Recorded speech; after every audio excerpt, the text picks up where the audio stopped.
Esta es Radio Grande.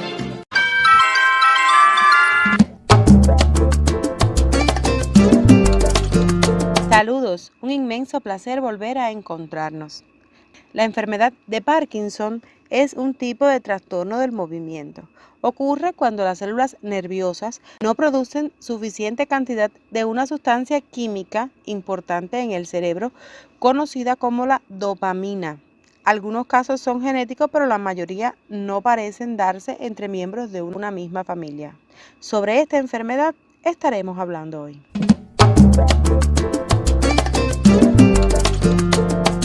Doctora Angélica María Antunes Blanco, del consultorio número 12 del Policlínico número 1 Francisco Rivero Arroyo. Doctora, ¿nos podía hablar sobre el Parkinson? ¿Qué es el Parkinson? ¿Cómo detectamos la enfermedad? ¿Cómo pudiéramos saber que estamos en presencia del Parkinson? Bueno, respecto al Parkinson podemos decir que dicha enfermedad es un trastorno neurodegenerativo que afecta al sistema nervioso de manera crónica y progresiva. Es la segunda enfermedad más prevalente en la actualidad después del Alzheimer, según la Asociación Española de Neurología, y pertenece a los llamados trastornos del movimiento. Se conoce comúnmente como enfermedad de Parkinson en referencia a James Parkinson, el doctor que la describió por primera vez en el año 1817 en su monografía Un ensayo sobre la parálisis agitante. La enfermedad de Parkinson se caracteriza por la pérdida o degeneración de neuronas en la sustancia negra. Esta es una estructura situada en la parte media del cerebro. Esta pérdida provoca una falta de dopamina en el organismo, o sea, esta es una sustancia que transmite información necesaria para que realicemos movimientos con normalidad. La falta de dicha sustancia, o sea, de dopamina, hace que el control del movimiento se vea alterado, dando lugar a todos esos trastornos típicos y motores como el temblor en reposo o la rigidez. Doctora, ¿cuáles son las causas que originan esta enfermedad? Bueno, a día de hoy no se conoce la causa como tal. Sin embargo, se considera que podría deberse a una combinación de factores genéticos, medioambientales y los derivados del propio envejecimiento del organismo. Por ejemplo, la edad, que es un claro factor. Lo más común es que la enfermedad inicie entre los 50 y 60 años. Así, la prevalencia aumenta exponencialmente a partir de la sexta década de la vida. Cuando dicha enfermedad aparece antes de los 50 años, se denomina enfermedad de Parkinson de inicio temprano. Otros están, por ejemplo, los factores genéticos. En el 90% de los casos, el Parkinson es de forma idiopática, es decir, no se debe a una alteración genética concreta. No obstante, se estima que entre el 15 y el 25% de las personas que tienen la enfermedad cuentan con algún pariente cercano que haya desarrollado dicha enfermedad. Con el tiempo, el Parkinson puede dificultar o ralentizar la realización de actividades cotidianas como caminar, levantarse de una silla. La esperanza de vida de una persona con Parkinson puede ser como la de una persona sana.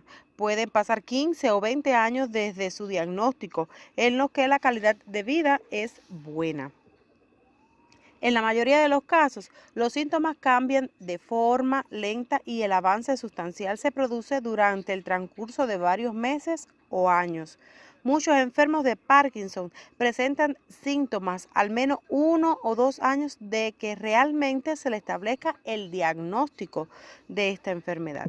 Doctor José Luis Mojena Sánchez, perteneciente al Policlínico número 5 del consultorio 2, El Pozón. Doctor, ¿qué tratamiento se le pone o qué tratamiento llevan los pacientes con Parkinson? Bueno, el diagnóstico del Parkinson es fundamentalmente clínico y se realiza a base de historia clínica y una exploración neurológica de la persona que se le vaya a hacer el diagnóstico, ya que no existe un marcador como tal bioquímico. Se pueden realizar pruebas complementarias para descartar otros trastornos. Los síntomas deben incluir lentitud de los movimientos, que aquí sería la bradicinesia. Y también podemos encontrar o temblor en reposo, o la rigidez muscular, o la inestabilidad postural.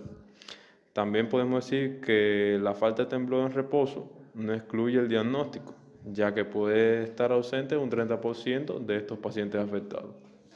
Doctora, ¿puede explicarnos cuál es el tratamiento que llevan estos pacientes? Bueno, a día de hoy no se dispone de un tratamiento curativo para la enfermedad de Parkinson.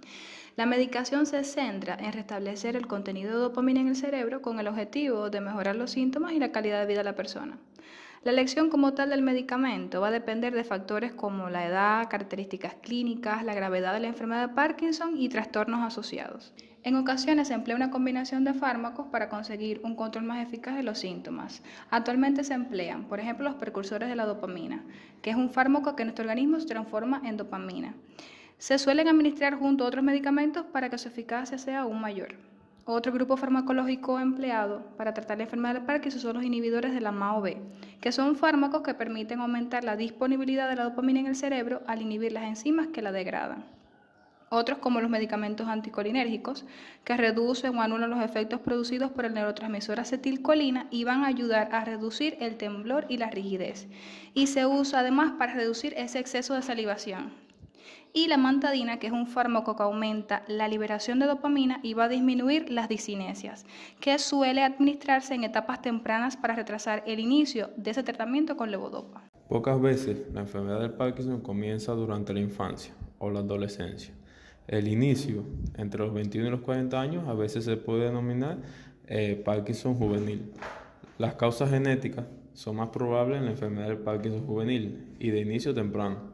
Estas formas pueden diferir de la enfermedad de inicio tardío debido a que progresan más lentamente y son muy sensibles a los tratamientos dopaminérgicos y porque la mayor parte de la discapacidad es el resultado de los síntomas no motores, como la depresión, la ansiedad y el dolor.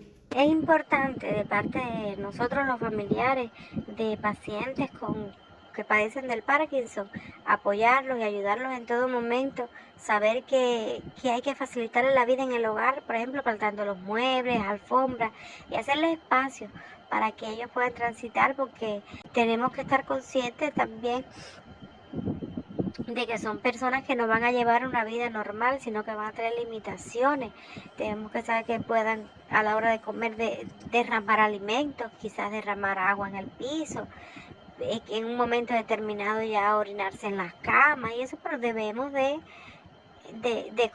saber sobrellevar esas cosas para que el aspecto psicológico no sean afectados, facilitarles las consultas con especialistas, fisiatras, logopedas, para que le ayuden a corregir todas esas dificultades, no a corregir, sino a sobrellevar para que no se aceleren esos signos y síntomas que tiene la enfermedad, que es una enfermedad muy molesta, que puede causar la pérdida de memoria, rigidez y todo lo demás que eso conlleva. Sabemos que es difícil, pero bueno, en nuestro ser querido tenemos que ser solidarios en este aspecto. La enfermedad no es contagiosa. Otro concepto erróneo es que es mortal. Y es importante señalar que las personas no mueren de la enfermedad de Parkinson, sino que mueren debido a las complicaciones de padecer la enfermedad.